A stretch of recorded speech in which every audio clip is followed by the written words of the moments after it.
Hello and welcome to another episode of our podcast. I am Aaliyah,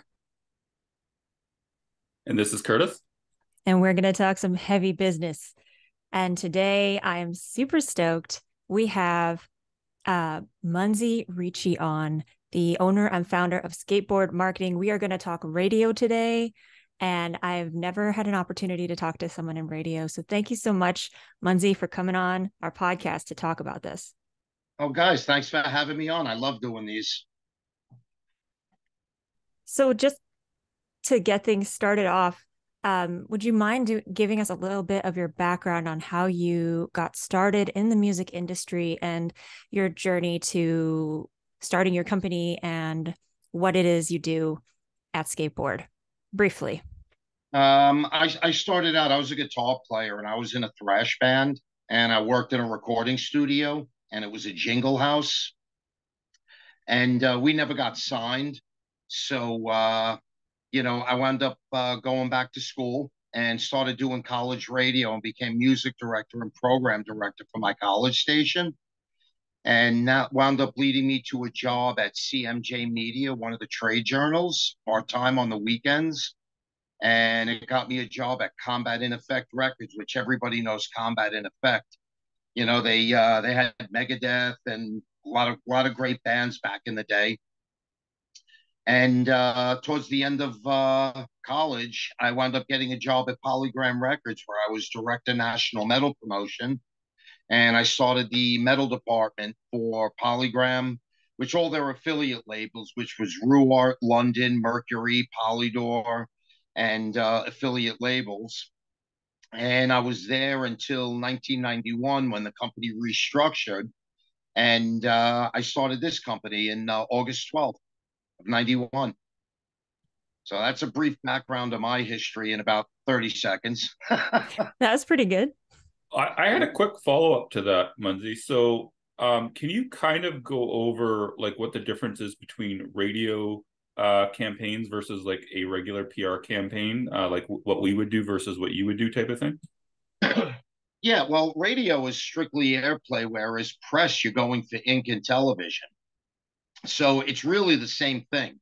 The only difference is, you on the press side are looking at, Revolver Magazine and Decibel and Rolling Stone and all the key players as well as television.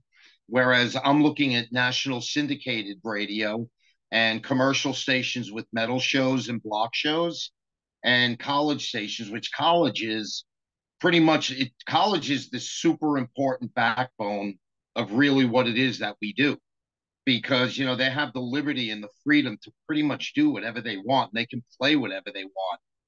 You know, they're not like held by restraint by corporate to say, well, all right, you have to play the new Metallica because it's Metallica. Hmm. Whereas, like, well, I don't want to play Metallica. I want to play Dark Tranquility, you know? Yeah. So, so there's, that's where the difference comes to, and the market cume at radio, it varies, and which is the same thing in press.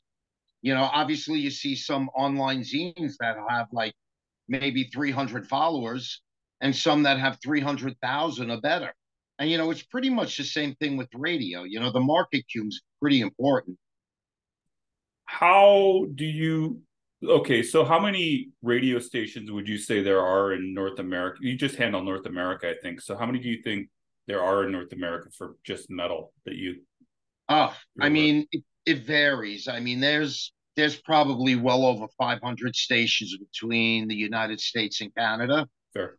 There's about 20 or so, 25 shows in Canada, which we cover, Hmm. and plus the United States, but not everybody reports.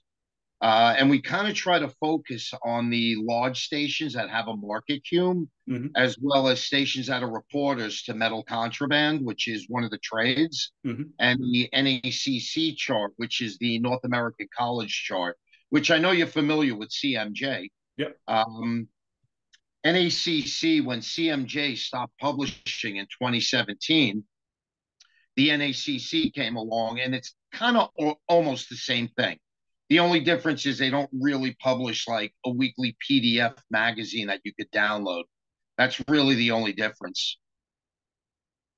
So Actually, I'll let Leah go on to the next question, and I'm going to get us off onto a tangent here. Well, I think that maybe there's people have perceptions of what radio is now versus what it used to be. And you've been working in it since the 90s. Well, you've been working in it since before then, but your company has been around since the 90s. So what do you think has been the evolution of radio, the target market, like who listens to it? How has that changed?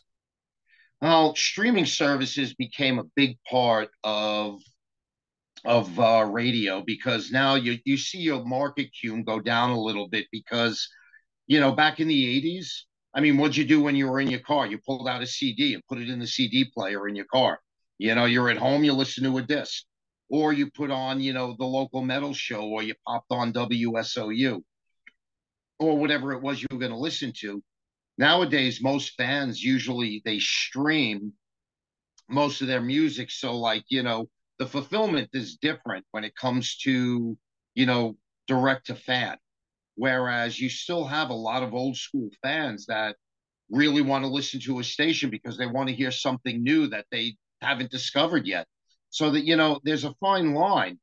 And that fine line is you as a metal fan, you want to hear something new and cool. Well, okay. If you don't know what the name of the band is, you can't search for it on Spotify or Apple Music or another streaming service. You have to go on and listen to a station and they're going to pop something on that's new that you never heard and be like, dude, this is mad cool. I like this. Then you're going to go find them on Spotify or a streaming service and listen to it. And that's where you see the band's streaming numbers go up. And like the ideal example of that is Lorna Shore. You know, the new album from Lorna Shore, I think, has like 4.5 million streams. I mean, it's a ridiculous amount. And on the last record, I mean, yeah, they had a lot on the last record. However, you know, they didn't have anywhere near what they have today. And I think radio and press played a big role in like the development of the artist itself. So I have a quick question just to jump in. Sorry, Aaliyah. How do you kind of pitch like a band like Lorna Shore? Like, I mean, they're not exactly commercial. I do like, how would you pitch something like that on radio? Just out of curiosity. Well, I'm dealing with metal shows. Fair. Okay. Yeah, Yeah. So fair. when you're dealing with a metal show, they're a deathcore band like Slaughter to Prevail. It's a deathcore band. You want to get with the Gothenburg sounds, then you're going to go after Meshuggah or Fair. Soilwork, and it really depends. But what you're dealing with is right at the root of where the music lives and breathes. And you can't go after mainstream radio on a band that's that heavy Yeah. because they're just going to ignore it and pay no mind to it. But in some cases you have to try. Where if you pick, for example, like Vinnie Moore, for example, if you look at his early stuff or like the early Tony McAlpine Guitar Guard stuff, radio would never touch that. But then, now Vinny plays with UFO, and UFO has never really crossed over to the active rock side, but there are commercial stations where they are fans and they will pick up on it and play it, whether it's day parted or not, at 1 o'clock in the morning or whenever they put it in, or whenever the selector clock decides it's going to put it in. So, it's fairly easy to go after something on the metal side when you're dealing with somebody who's into metal and the show's all about metal. Fair enough. Makes it a little simpler. Yeah, fair enough. I guess so. You kind of just have an idea of which shows are going to be more into deathcore, death metal, which ones would be into power metal already, and you just kind of okay, cool. No, okay, that makes a little bit more sense. Yeah, I mean, you have to remember, like there's some stations where they're elitists, Yeah. and they'll only play black metal, but they won't play well-known black metal. There's stations that'll only play death metal. Yeah. And you look at a label like Unique Leader out of the UK. Yeah. I mean, a lot of their stuff is pretty underground. Yep. And bands like Distant, it was a Unique Leader band before Century Media Records picked them up. So there's a show that you can kind of go to and cater for everything. Okay. Yeah. Okay. Aaliyah, go ahead. I'm going to start getting into all these follow-ups again. I'm sorry. So A lot of the people who listen to our podcast are independent bands, not signed. They do a lot of the promotion themselves. To what extent can bands DIY any kind of radio promotion? Is that anything? Is it something they even can do themselves? Yes and no. I mean, yeah, I mean, you as an artist can go get a Holix account and get your hands on a list and just start servicing people. But, as the old story goes, you got to follow up with phone calls. You have to have the relationship. And it's the same thing on the press side. You can keep mailing it digital to, Decibel magazine to one of the writers, and it's probably going to fall on deaf ears and blind eyes because they get so much content. Whereas, when you have like an established PR firm, they're going to pick up the phone and they're going to email them and you're going to pay attention to it. And radio kind of it's the same thing with radio, and it's also the same thing with digital. When you approach playlist curators, on the digital streaming side, if you have that relationship, you bypass all of that and go straight to the source. And then from there, then you could do it. Now, as an independent artist, I've seen a lot of them start, small, and all of a sudden, they land something big like liquid metal on Sirius XM. You know, the PD like Jose will find something and he loves it and he jumps on it, you know. And we owe Jose like big props for like especially a band like Ginger. Yeah, we had a lot of college play, but the band didn't really break and blow up in the United States till they got behind it, you know. And the same thing applies to an independent artist. You start where you're based, and then from that point you just branch out and you just keep doing it. And it's not going to happen overnight. Sometimes it'll take 2 or 3 years. So, for an independent artist, the best thing they could do is hire a good publicist. And it's probably going to be the best few $1,000s they ever spent, and hire a radio promo company if they're ready, and go after it from there and see if they could buy onto a tour. And then once they get onto a tour, now they're playing in front of people. And now you're going to start to appeal to the masses, as long as you're not going on at 6:40 in the evening where there's 50 people in the venue. Yeah, yeah. Yeah. Actually, now that you kind of mentioned it, something I wanted to ask you is, what do you or when do you feel a band is ready to hire someone for radio? Well, it all goes by the music. Okay. You have to have some good tunes, and you have to have stuff that's going to be able to back that up. Now, if they don't have the material, then it's kind of pointless. Then from there you just post your stuff on streaming services, you play shows, and you keep honing your skills until you're ready. Once you have material that's ready, then at that point it kind of makes sense to go after something at radio, because from there, then you can kind of build a fan base nationally. And it doesn't really matter the market size. Whereas, like, a lot of the commercial active guys, like, oh, yeah, they're not media based. Oh, dude, that's a small market. It doesn't matter. No, it does matter, because me, you, or Leah could be living in Miami, Arizona, where population 300, and there's one metal show. And then you heard something cool. You're like, oh, dude, this is awesome. So, it's even if it's one or two fans, that's the whole concept, is to build on something and create the buzz.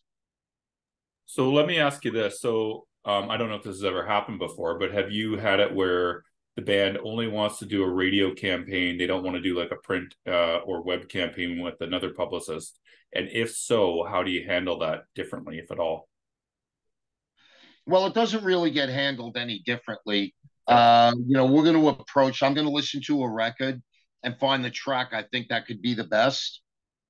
And my suggestion to every independent artist when they come out of the studio, to make sure they do radio edits, because FCC regulation, there's 7 words you can't say.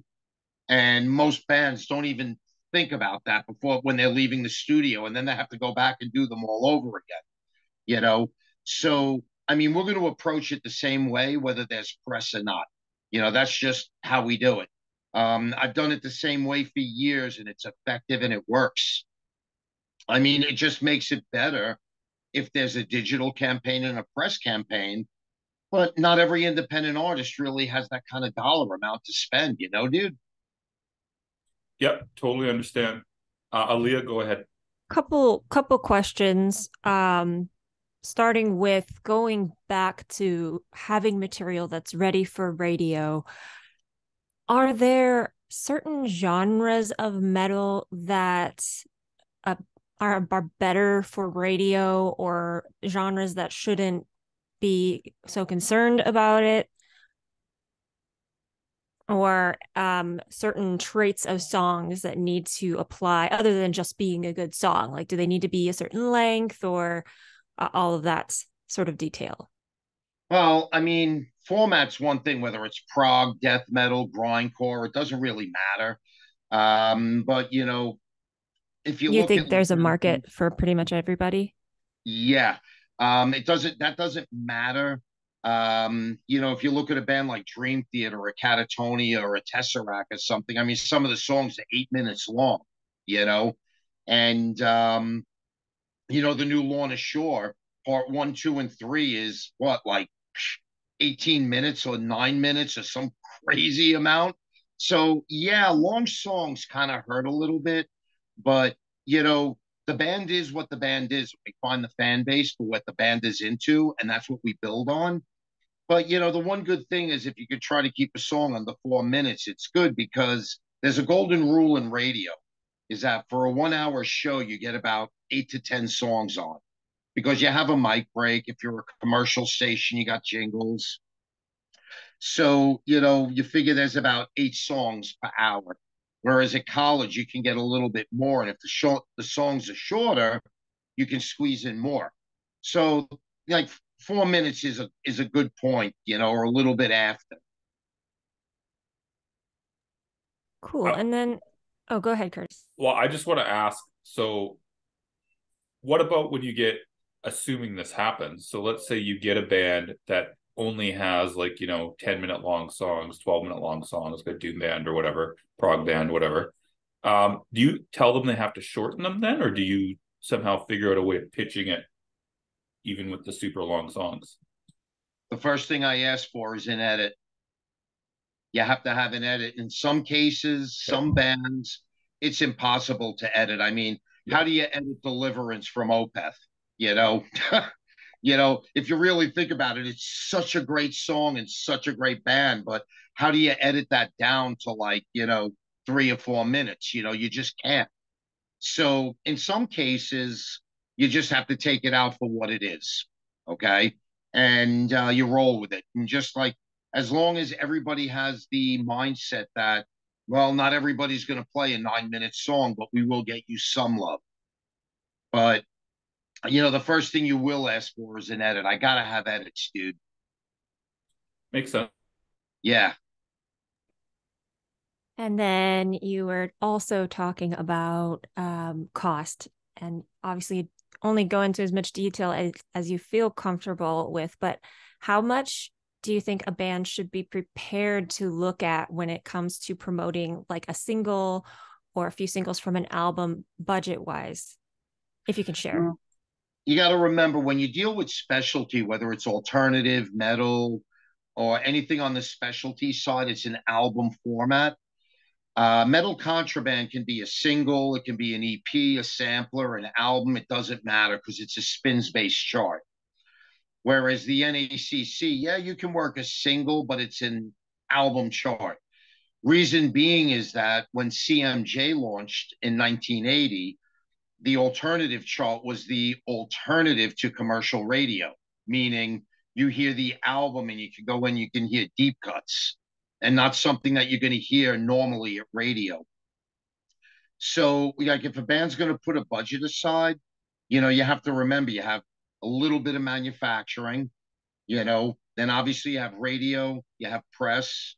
You are going to need to do some stuff for retail and some print advertising. So it's probably smart for a independent artist. Maybe they can put aside, you know, $4,000 or $5,000 just to cover all their bases and doing that on a budget, you know. And then, you could work deals with people. I'm flexible. I'll work around the budget. I know a lot of PR firms do as well. One question as well then is like, okay, so someone's going to be doing a campaign with you for radio. How many singles do you suggest they should be doing for an album? Like, let's say they got a 4-month lead up to their album release date. They hit you up. You're into the music. How many singles would you suggest they do with you? I would say probably 2 to 3. And that's like the standard that we do. Like, I mean, like if you look at the Queensryche record, we had 3 tracks out before the album came, and that was months beforehand. And we do that pretty often with Nuclear Blast Records and Century Media Records and everybody else. The Object, when you go for ads at radio, you just can't throw something out on a Friday and say, hey, today's street date, edit on Monday. You just can't do that. You have, you don't realize the amount of setup and work that goes into it. Like all the syndicators like Hard Drive and Full Metal Jackie and everybody, they're on a 2-week schedule. So the show you're hearing that Friday was voice track 2 to 3 weeks prior, and those interviews were done 2 to 3 weeks prior or even before that. Like Lacuna Coil was a month and a half. The interview was in the can before the record, so we need stuff early so that I can advance it to everybody and then start to lock a few things in for when the single streets. Then you just let it resonate. You let it build. And then the next track comes, the press release goes out. You do the same thing. You start 2 to 3 weeks, 4 weeks early on that. Then the press release goes out for the video. I blast out the link with the press release to my stations. Then usually when you go for ads, it's a Monday and Tuesday for rotation ads, and street date is always that Friday. And on street date, there's always a new single. So it's always good to have something out beforehand so that you can build and lead into this. So then stations, you're hyping it on the phones. You're letting people know it's coming. They've already heard the band, and that's half the battle. If you don't get that done, you're pretty much not going to see like big results. And it's going to like maybe the first week or two out of the box, you'll look good. And then you're going to fizzle to nothing. What does a good campaign look like? Like, let's say you have an independent band, because again, most of our listeners are independents. So you get an independent band. What would you consider to be a knock out of the park type of campaign for radio? Like how do you kind of figure that? Well, first thing I look at is most added record in the country. So if we can make top 5 most added record in the country, now we have bragging rights. And obviously industry looks at that, and A&R labels look at that. That's the first thing they look at. Oh, who's most added? And then, you'll get a small unsigned independent artist beating a big band for number 1 and number 2 most added. Everyone's like, who the hell are those guys? How the hell did they beat us? Well, they did, and then you stop and you gauge it by the chart results. That's how we kind of gauge how well a record's doing, is how far up it works itself on the charts, and then from that point, the band has visibility. And if you don't have visibility, it falls on deaf ears. It's all about visibility and how much love and support you can bring to a campaign to make something happen. So now, does it ever occur? So like, let's say a band wants to get a radio campaign.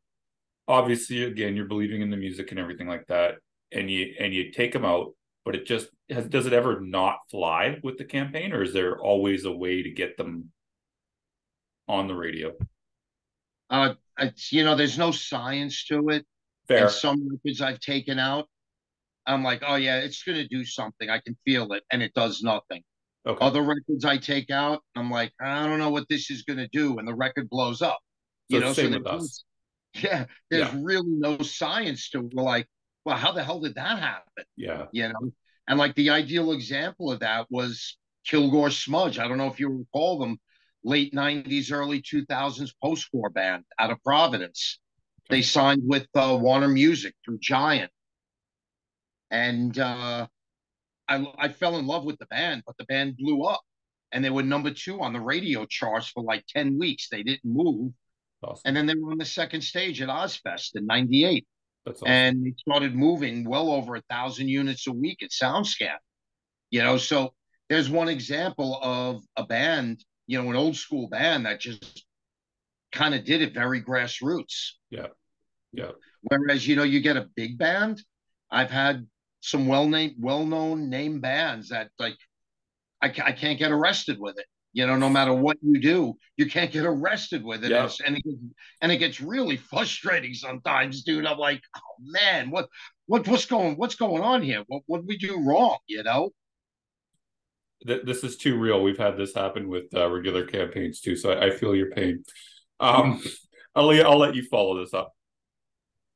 Well, I guess generally speaking, we could just kind of talk maybe about what you think are some of the biggest mistakes that bands make. Because you're talking about a campaign maybe flopping, maybe it's not anything that you did wrong. Maybe the music's not quite right, or it just isn't of the time.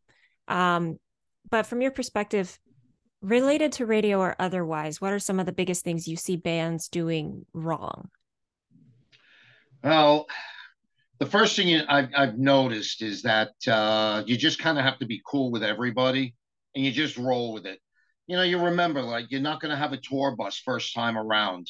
You're gonna hoof it out in a van and a trailer. Just do it, and be cool with everybody.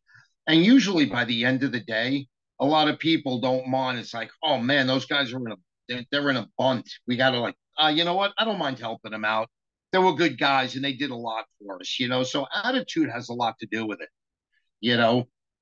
and also, try and conserve on your resources as well too. If you're going to spend in print advertising, you may not have to spend $2,000 somewhere when that $2,000 could go a long way somewhere else, whether it's with, streaming services on DSPs or somewhere else, The other thing too that I look at is obviously radio edits, so that that you at least have the opportunity for radio to play something. Whereas like Music Choice is serious, they don't care. They can play explicit, and it's cool because it's subscription based, you know. Um, and the other thing too is always try and at least make as many friends as you can, and just be seen and be known. Try and get yourself out there so you're visible to everybody. Visibility is like the key thing, and being cool with people is the key thing too. And you know, obviously looking at current events, and like some people like, oh my God, that's not politically correct. Well, this is rock and roll. This is metal. There isn't anything politically correct about it. If the band thinks that this is what we want to do, well, you know what? If that's what you want to do, man up and do it, and make it happen and do what you think is right. I feel like of all like metal, the world of metal places such importance on authenticity, right? It's like, as long as you believe in what you're doing, that's what's the most important. Yeah. And you got to remember, it's a lifestyle. Yeah, we do it. We don't do it because we have to and we want to work. We do it because we want to do it. That's why if you notice, most of us are never going to retire. We're going to be 70 years old, 75. We're still going to be going. Why? Because we want to. It's too much fun, dude. So, if you look at the big picture on it, it's your life and that's what you want to do. So, you know what? If that's what you're going to do, then that's what you do. And it'll make you happy. They say if you love what you do, you never work a day in your life. And I love what I do. So I guess I never worked a day in my life, even though I put in 70 hours a week. Right. Yeah. Do you find that like radio promotion, this is something I kind of wanted to get into, because I think a lot of promotions, the worlds have shifted to be only online, emailing people, messaging people, and nobody calls anybody anymore. Nobody talks. And you find that with radio, it sounds like you still talk to people a lot on the phone. Is that correct? Absolutely, you have to. When I came up in radio, when I started in promotion, nobody had email. I was probably one of the only people that had email, and maybe five other people had email. I had the old Prodigy, if you remember those guys, and and then I got an AOL account, which I still use the same AOL account today. Because I've had it since like 1990 and 91 when they first came around. But back then it was all telephone, and you had a fax machine at your desk in 1989. So I needed to get a hold of a PD, and I kept getting his voicemail, or his voicemail was full. You typed out a fax, and you just sent it straight through your computer, and it went right to his desk. And amongst all the pharmaceutical spam faxes that they got, and free dream vacations and everything else, they go through it and throw those away. And then they had all the label reps from record companies with all our records. So, I never changed and drifted from that concept because, it's not personable. I want to see somebody face to face. I want to talk to them on the phone. When the Happens convention comes in February for radio, I want to go to the convention, and I want to sit at the bar and drink and get pissed with everybody, because that's just what we do. And then I want to watch the show and find a diner and eat, because that's just how you do it. That's how it's done. Most of the new school, they keep emailing people, and they get their email, and yeah, you'll get some records on, but you're never really going to have a big impact unless you like get on the phone and call people every week and go to the conventions and meet everybody face to face. It's the only way to do it. That's one aspect of this industry that just hasn't changed. And if you notice, if you look at other formats, like, you look at like CHR Top 40 and Active Rock, it's still the same. They all go to conventions, and what do? Everybody hangs out face to face. That's how you get it done. I had one question that we didn't take up. I know we're starting to run out of time, but when someone does a radio campaign with you, what kind of assets do they need to have ready prior to starting the campaign? I need wave files. I definitely need the ISRC codes, because that's how streaming services and radio can register spins. Yeah. I need high resolution artwork for the cover art and the press photos. I need a full bio, not a small paragraph, but a nice bio. And if you don't have one, call a publicist or somebody and have them write you one. I need the press releases in advance, an actual timeline, so that we know when each track is going to go, so I can schedule an ad date and then get these singles out when the singles need to go out, and then give me 2 to 3 weeks or a month prior to get in and start to set it up. And then the band's availability to do press, because I am going to need them for radio interviews. That's pretty easy. They don't need to have any physical CDs or anything like that nowadays, correct? No, we can do it all digital, but ironically, there are a few guys that are prehistoric and just won't use digital. So I do like to send out 10 or 15 just to accommodate. Most of them are old school. Fair. And they've been on air in the market for like 30, 40 years. Yeah. And just want a physical disc. So, okay, that's fine. If you want one, I'll accommodate. Either I have to have my intern rip it to a CDR and mail it to them, or if you're going to manufacture to sell at your merch table, which most bands do, allocate 10 for promotion and send them to me. Cool. No, just a question on that, because I have heard differing things about radio, and I don't know. Aaliyah, what else do we have to ask Munsey, though? I think a real quick question I can ask is just a chicken or egg sort of situation. Should a band who's independent, their next step after, they've had an independent release or whatever, for their next release, do they shop it to a label, or should they seek out radio promotion?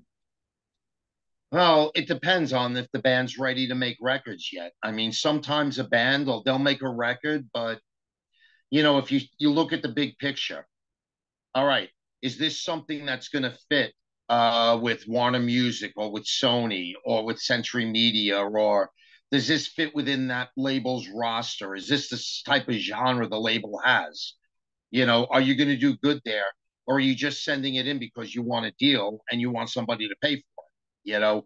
So, I mean, those are the questions you have to ask yourself beforehand. Is the band ready for this label, or are we ready for a small boutique label? Let's start over here, get this out, and then let's make another record, and then look at trying to use it as a stepping stone to get to the next step. And if you look at some bands, you look at Jamie Josta from Hatebreed. He has Perseverance Music Group. First record coming out is Ripper Owens. Which streeted on December 9th. They're not really a boutique label. It's a real label, and they have more stuff that they have signed. But you do get some boutique labels that are kind of like float around in that same area that I think, would be a good fit for a band. And if that's the case and you're a fit, then approach it. And then obviously you see where it's going to go from there.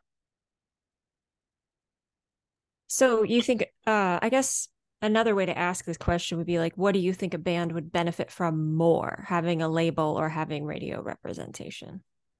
It depends. At least on that. If you want to be heard, go after radio promotion. If you want to build a fan base, go after radio promotion. If the band doesn't really have any money, well, you could try to look for a boutique label or a small label to try and build where they'll cover that. But they don't spend a lot of money because they don't have big budgets. So usually it's a quick in and out with radio and press. So if the band does have a budget, I'd probably go after press and radio first. Then yeah. That kind of aligns with something someone else said on our podcast, that record labels are a bank. Kind of think of them like a bank more than anything else. So, well, interesting. Remember, in your contract, there's a little word called recoupable.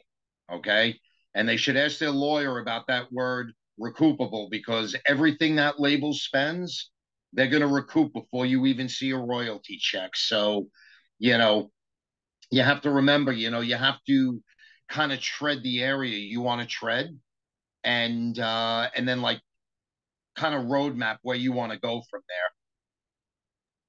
Sure. And in the same vein, do you prefer working releases from labels or independent bands, or do you have a preference? No, I really don't have a preference. A lot of our client base is big. We have most of the indies here, a lot of Europeans, a couple of Japanese labels and Australian labels. We have a few in South America, which is great. Then I have independent artists who come to us all the time, that we've done all their stuff for like eons. Then I'll have managers that call me, and management is like, yeah, you've done the last 3, you're my guy. I want to make sure this happens. And that's beautiful, because in a case of like, when you look at Motorhead, we've worked hand in hand with management since 1993. When you look at Ronnie James Dio, it was the same thing. 1993, we worked hand in hand with Ronnie and management. So whichever label they sign a deal with, usually, the label by proxy will just pick up the phone because we have the relationship, which is great. It's a good position to be in. That's awesome. Awesome to have this conversation and learn so much more about radio. I think that's about all we have time for. Curtis, do you have anything you want to ask before we wrap things up? I think I'm good for today. We'll probably have to have him back at some point, because I'm sure we could talk a lot about stuff. We'd love to have you back, Munsey, if you come back. I have nothing to do but get on the phone and talk to people, and I love doing podcasts. So let me know when you want me back. I'm down. Excellent. We will do that. And everyone listening, I hope you heard something helpful this episode. I know I did. And until next time, make like a bull and throw those horns up.